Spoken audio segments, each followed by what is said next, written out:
Me contaron de la problemática, ¿cierto? De lo que iba a pasar al lado de la Reserva Forestal Río Blanco, de que se iba a hacer una construcción allí.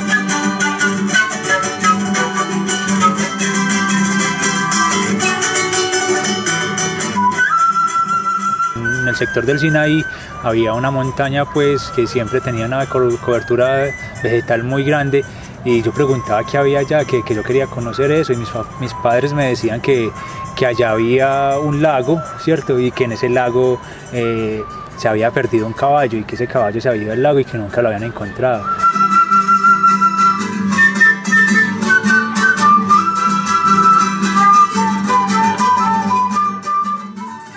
Este tipo de suelo que hace parte de la Aurora era de suelo rural, y que por una modificación del Consejo Municipal en el año 2003 cambió a suelo de expansión urbana, y a partir de eso se hizo también un cambio en el pozo. Yo siempre trataba de buscarle formas a la montaña. Yo les veía una figura de una mujer siempre desde niño en la montaña del frente, que era Monteleón. Entonces yo me sentaba con mi abuela, y mi abuela me contaba muchas historias, y a las 4 de la tarde todos los días pasaban las garzas, que en ese tiempo tenían un árbol en Palermo, y viajaban de bosques de Palermo hasta bosques del norte, lo que ahora es bosques del norte, un sector que también era bosque en ese tiempo y que ahora es una urbanización.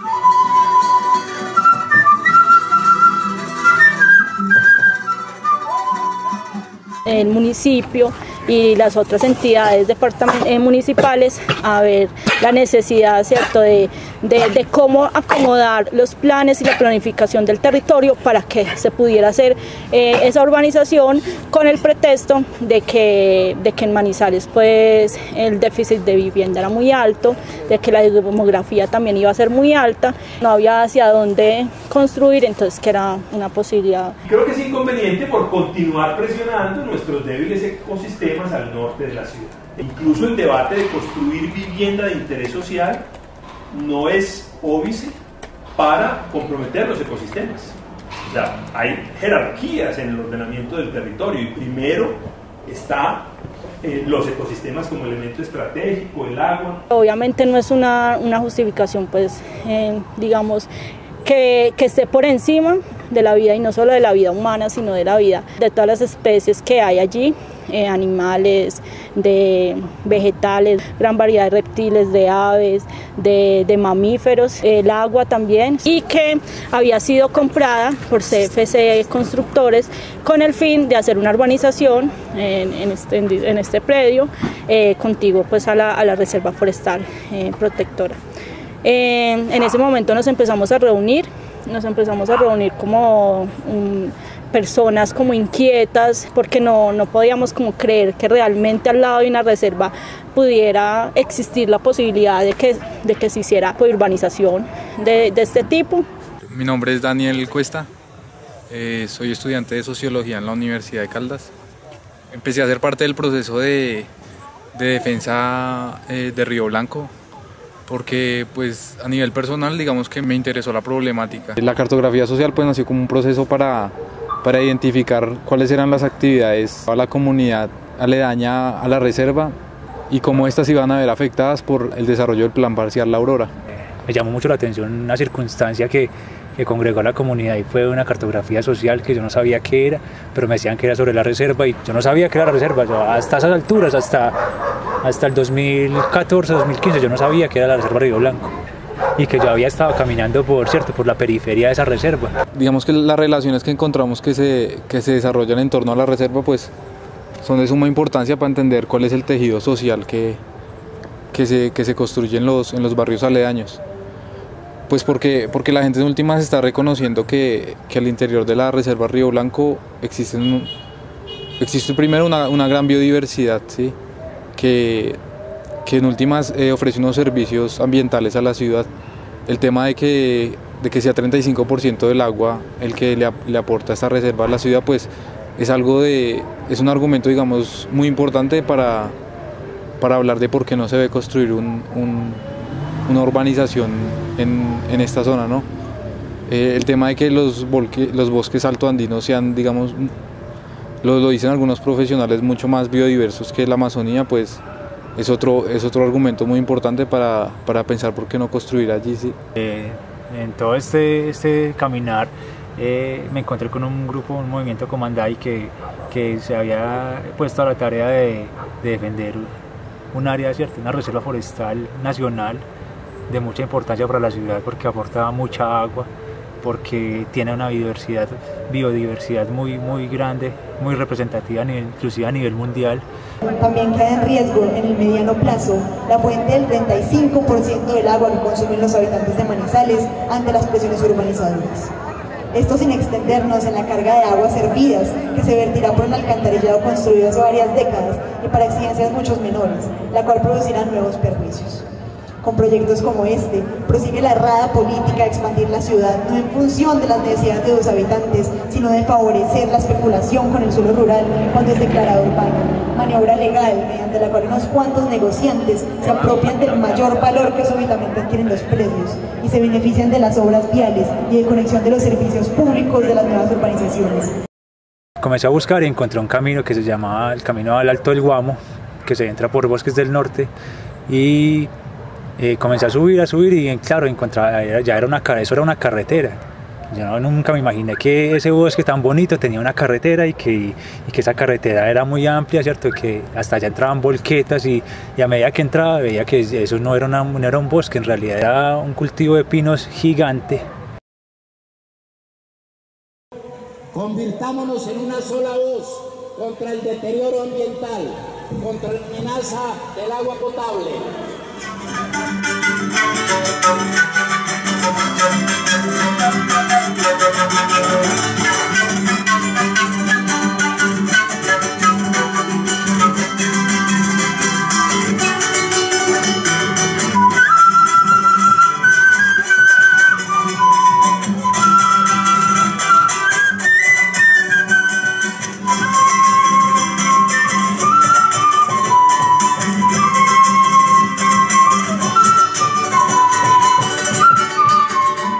En la Aurora identifiqué que el cambio en el uso del suelo que se le había dado históricamente por parte de los terratenientes había propiciado una situación que los urbanizadores vieron apropiada, ¿cierto? Y que el Consejo Municipal y con la permisividad de la autoridad ambiental se declaró como suelo de expansión.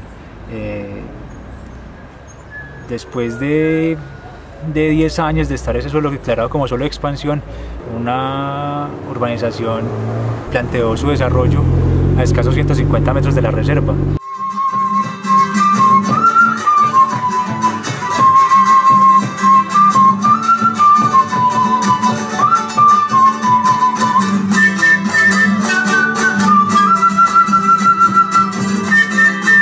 Yo me hago varias preguntas. Primero, ¿por qué se denomina plan parcial? Si es un solo propietario, si no hay reparto equitativo de cargas y beneficios y tampoco hay traslado de plusvalía por hechos generadores. Eso realmente es un proyecto urbano, inmobiliario de interés privado. Siguiente pregunta, ¿cuál es el papel que cumple el municipio dentro del proyecto? Pues no hace sino entregar todos los beneficios al privado. Entrega el área de amortiguamiento para la urbanización privada. Es un derecho que tiene el municipio. Entrega la norma para la edificabilidad de manera gratuita, privada. Primero, debilita la estructura ecológica principal con un proceso de urbanización que va a continuar ampliándose sobre el área amortiguadora. Tremendo negocio para la ciudad. Anula la función amortiguadora, obviamente, que requiere la Reserva Río Blanco para su protección. Tremendo negocio para la ciudad. Traslada al municipio las cargas que debería asumir el proyecto. Tremendo negocio para la ciudad. Impacta la quebrada Olivares y Siete Cueros en sus áreas de recarga de acuíferos. Tremendo negocio para la ciudad. E incorpora el mínimo de vivienda de interés prioritario. Entonces uno dice, aquí no hay aportes de ciudad. Aquí lo que hay es todas unas condiciones del Estado para generarle al privado una oportunidad de negocio.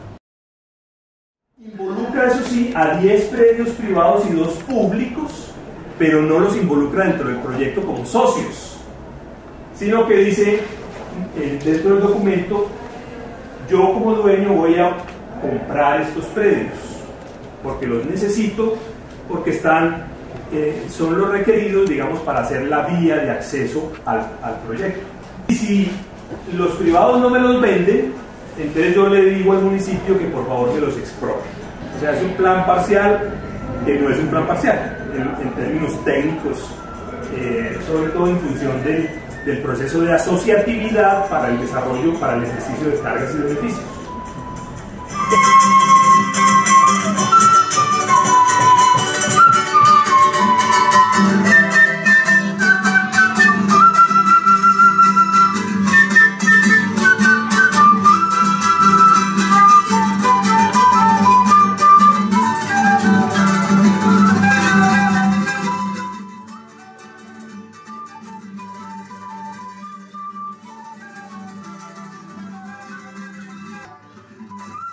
Cuando yo me pongo a mirar cuál es la relación de BIS, de vivienda de interés social, con el conjunto de la oferta residencial, me doy cuenta que básicamente es el 20%. Y que es un tema de ley. Todo plan parcial debe destinar un 20% para vivienda de interés social. Lo demás es vivienda para estratos medios.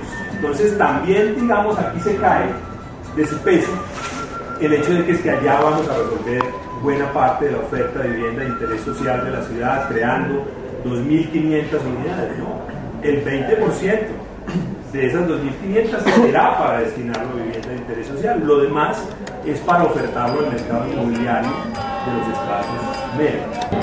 A Río Blanco lo defendemos, en el Cabildo nos vemos. A Río Blanco lo defendemos, en el Cabildo nos vemos. Río Blanco más, Río Blanco más, Río Blanco más, Río Blanco más.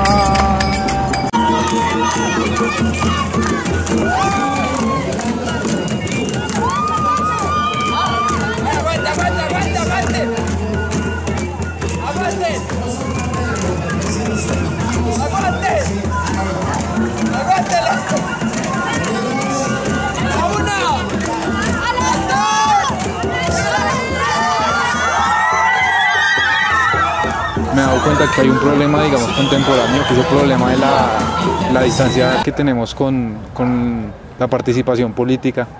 La participación política en las cuestiones que nos competen a todos como seres humanos, y es participar en las decisiones que se toman alrededor de nuestras vidas.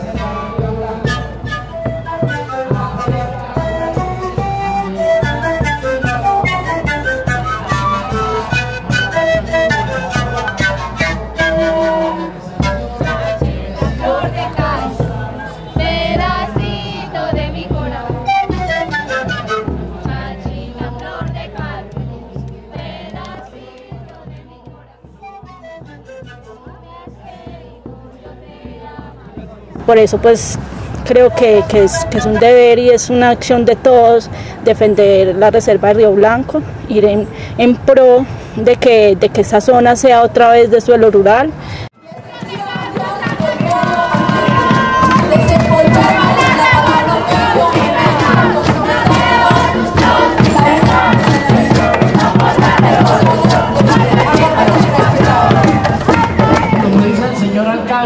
A que la ciudad debe crecer. Por lo pronto, si de lo que se trata es de hacer viviendas, ¿por qué no las construyen en la comuna de San José, que la arrasaron, la demolieron?